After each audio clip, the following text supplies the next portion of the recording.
বাংলাদেশ বিচার বিভাগীয় কর্মচারী অ্যাসোসিয়েশনের নাটোরের উদ্যোগে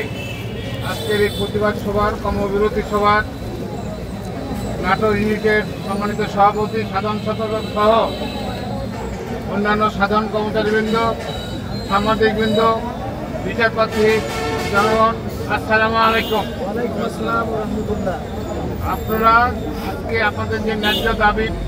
জন্য কর্মবিরতি পালন করছেন, বাংলাদেশের আর্থসামাজিক অবস্থায় প্রত্যেকটি জিনিসপত্রের দ্রব্যমূল্য বৃদ্ধি হয়েছে। এই দ্রব্যমূল্য বৃদ্ধি হওয়ার কারণে জীবনযাত্রার ব্যয় বেড়ে গেছে। সে কারণে আমি আপনাদের সাথে নাটোর জেলা আইনজীবী সমিতি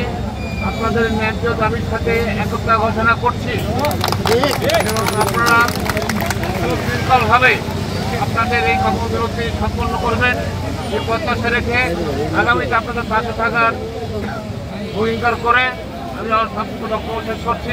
আসসালামু আলাইকুম। বাংলাদেশ বিচার বিভাগীয় কর্মচারী অ্যাসোসিয়েশন নাটোর জেলা শাখা কর্তৃক আয়োজিত আজকের এই 2 ঘন্টা কর্মবিরতি কর্মসূচি পালন হচ্ছে। আমরা মূলত 2টা দাবি নিয়ে আজকে আমাদের এই কর্মবিরতি। 1 নম্বর দাবি, বিচার বিভাগের জন্য সুপ্রিম কোর্টের অধীনে পৃথক সচিবালয় করত অধস্তন আদালত ও ট্রাইব্যুনালের সহায়ক কর্মকর্তা কর্মচারীদেরকে বিচার বিভাগীয় সহায়ক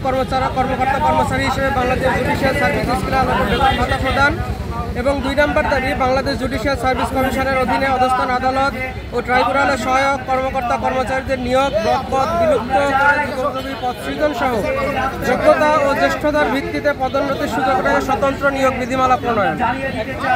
আপনারা ইতিমধ্যে জানেন যে 2007 সালে মাজদার হোসেন রায়ের মাধ্যমে 2007 সালের নভেম্বর মাসে বিচার বিভাগ নির্বাহী বিভাগ থেকে পৃথক হয়। কিন্তু সেই পৃথক হওয়ার পরে বিচারকদের জন্য 6টি গ্রেডভুক্ত করে একটি জুডিশিয়াল পে স্কেল গঠিত হলেও সহায়ক কর্মকর্তা কর্মচারীদেরকে সেই পে স্কেলে অন্তর্ভুক্ত করা হয়নি। আমরা সেই বিষয়টা নিয়ে দীর্ঘদিন যাবৎ আমাদের অ্যাসোসিয়েশন বিভিন্ন মহলে দাবি দেওয়া উপস্থাপন করে আসছি এবং জুলাই বিপ্লবের পরে আমরা নতুনভাবে এটা একটা আশার আলো দেখতে পাই। অন্তর্বর্তীকালীন সরকার বৈষম্য মুক্ত একটি দেশ গড়ার প্রত্যয় নিয়ে যে অগ্রযাত্রা শুরু করেন, আমরা সেখান থেকে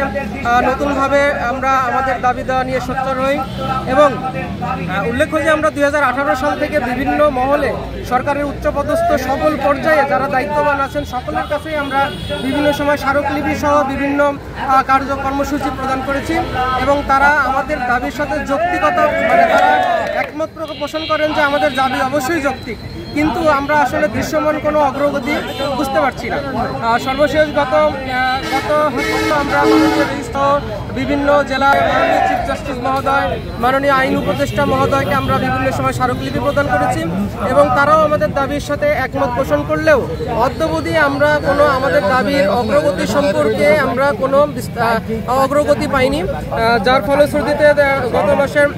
গত 19 এপ্রিল 2025 তারিখে ঢাকার প্রেস ক্লাবে একটি আমাদের সারা দেশব্যাপী সারা দেশের প্রতিনিধিদের